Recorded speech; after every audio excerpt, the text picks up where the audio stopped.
Tu adores chanter, mais au bout de quelques chansons, ta voix devient rauque, fatiguée et parfois tu perds même la voix. Attention, si tu continues comme ça, tu pourrais te faire mal, te blesser et même compromettre ta progression vocale. Alors dans cette vidéo, je vais te révéler 5 raisons principales pourquoi tu perds la voix quand tu chantes. Donc aujourd'hui, c'est une vidéo très importante.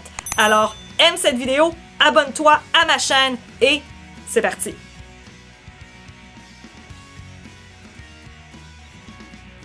La plupart du temps, on force sur notre voix parce qu'on ne s'appuie pas sur notre soutien. Il faut comprendre que chanter, c'est du sport et on doit apprendre à utiliser le diaphragme, à utiliser notre soutien vocal, apprendre à chanter avec le diaphragme ou avec le ventre. Bon, on le sait tous, c'est une image, ok, pas de problème avec ça. Par contre, le principe est le même. Il faut soutenir sa voix correctement. Parce que sinon, on va toujours forcer. Le corps va compenser ailleurs et il va compenser d'ici. C'est pas une bonne chose. Alors, ce que je suggère de faire, c'est vraiment de regarder la liste de lecture que je vais vous mettre ici. Ce sont toutes mes vidéos sur la respiration, sur le soutien, l'appoggio. Vous devez absolument les regarder. Lorsque l'on sent que l'on force, on doit revenir au placement de la voix. Un exercice parfait pour revenir aux sensations, pour revenir aux résonances, c'est bien sûr le hum, le humming. En plus d'être doux pour la voix, ça va vraiment vous aider à vous reconnecter avec votre placement. J'ai une vidéo complète sur le humming, je vous la propose juste ici. La deuxième raison, c'est que tu respires mal et tu t'essouffles. La respiration du chanteur, c'est pas nécessairement la même respiration qu'en yoga ou lorsqu'on court, lorsqu'on danse, lorsqu'on parle. Donc, chaque activité a sa propre respiration. Et pour le chant, c'est pas toujours évident parce que oui, ça ressemble à celle du yoga, mais c'est pas nécessairement la même respiration. En chant, c'est l'expiration qui est importante. Apprendre à gérer notre flux d'air. C'est ça le secret pour pas forcer. Si votre voix manque de soutien, le corps va finir par compenser avec la gorge. Et si notre corps est tout tendu, ça va être encore pire. Donc, il faut revenir à sa respiration. Je l'ai montré à maintes et maintes fois, l'exercice de la paille et des bulles. Donc, l'exercice où on souffle à travers la paille et l'exercice où on prend la paille, on la met dans un verre d'eau et on fait des bulles. Ça, je l'ai montré plein de fois. Je peux vous mettre une fiche ici pour aller regarder toutes les vidéos. Mais je crois que l'important, c'est de revenir à la base de la respiration diaphragmatique, celle de bouger le ventre sans trop bouger le haut du corps. Parce que si on fait... c'est pas super pour l'expiration et c'est pas nécessairement super pour la posture non plus. Il faut créer à l'intérieur de soi des automatismes.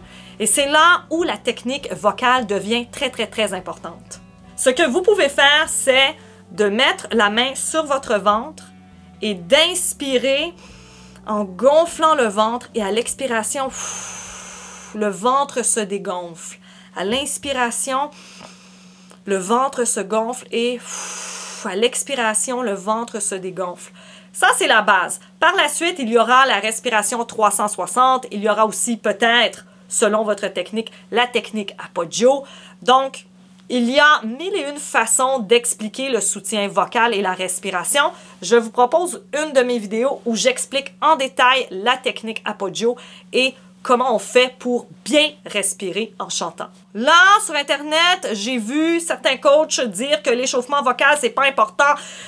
Je partirai pas là-dessus parce que je vais me fâcher. Chanter sans échauffement, il faut comprendre que c'est comme faire un marathon sans être échauffé. C'est comme si un athlète ne fait pas ses échauffements avant d'aller à la compétition. C'est impensable. Ça ne se peut pas. Donc, il faut revenir au bon sens et se dire « j'ai besoin d'échauffer ma voix ». Ce n'est pas une option. c'est quelque chose que vous devez faire pour vous, pour votre voix, pour garder votre voix en santé. L'échauffement vocal n'a pas à être long pour être efficace.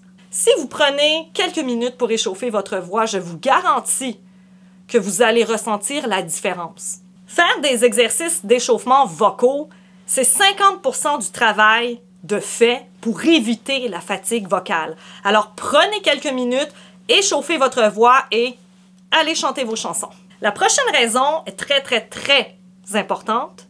Tu chantes beaucoup trop longtemps sans faire de pause et tu t'épuises. Si on chante pendant trop longtemps, les cordes vocales s'assèchent, la gorge devient sèche et on manque de flexibilité. Notre voix est moins claire. On entend aussi que la voix est fatiguée. C'est le temps de se reposer, de prendre un bon verre d'eau, température pièce, de s'asseoir, de respirer, de relaxer pendant quelques instants pour revenir en force. Si on fait une session d'1 heure, d'1 heure et demie, à toutes les 30 minutes, on devrait arrêter quelques instants pour boire de l'eau, se reposer et revenir. C'est pas toujours notre technique le problème. Parfois, c'est parce qu'on ne prend pas le temps de relaxer. On ne prend pas le temps de se dire, OK, là, vocalement, je crois que je suis fatiguée, je vais prendre une pause. Si on décide de faire une séance d'1 heure, d'1 heure et demie, voire même 2 heures, parfois des gens viennent me voir pour faire un 2 heures intensif. C'est sûr et certain qu'on va prendre une pause, jaser un peu, boire de l'eau et après, on y retourne. C'est essentiel. Pourquoi? Parce que sinon, on fatigue la voix. Et là, les exercices sont contre-productifs parce que on est fatigué mentalement, fatigué physiquement et vocalement. Donc, il n'y a rien de bon qui va sortir de ça. Et là, allez pas me dire, oui, OK, je vais prendre une pause, je vais aller boire un café latte ou même une boisson énergisante. Non, on boit de l'eau. Même si c'est bon, les jus, les smoothies, on peut en boire à l'extérieur.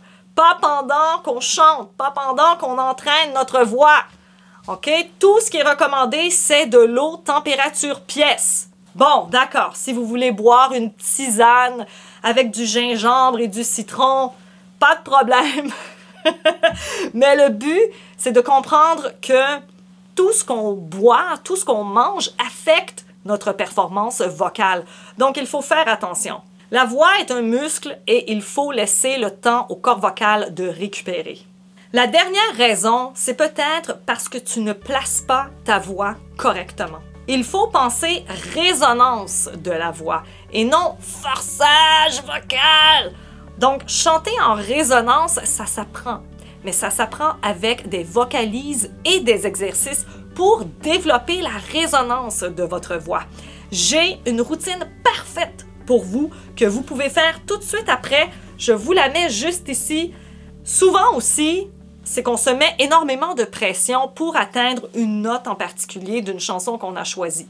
Et on veut absolument garder la même tonalité. Mais parfois, la tonalité de cette chanson est beaucoup trop haute, beaucoup trop aiguë ou même parfois trop basse pour nous. Et ça nous fait forcer, ça fatigue notre voix. Pourquoi? Parce que la tonalité qu'on a choisie, qui est la tonalité originale de la chanson, n'est pas faite pour notre tessiture, n'est pas adaptée pour nous. Donc, si j'ai un seul conseil à vous donner, n'essayez pas de garder à tout prix la tonalité originale si ça ne vous convient pas. Parfois, descendre la tonalité d'un petit demi-ton peut faire la différence au niveau du confort vocal. Alors, si tu ressens de la fatigue vocale, dis-toi que ce n'est pas une fatalité. Tu peux réussir à bannir la fatigue vocale et le forçage pour toujours si tu prends en compte les conseils d'aujourd'hui.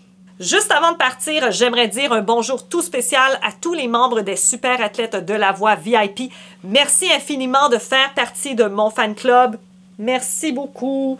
Et si vous aussi, vous voulez des vidéos en primeur ou même des vidéos exclusives, vous pouvez cliquer sur le bouton rejoindre pour avoir plus d'informations.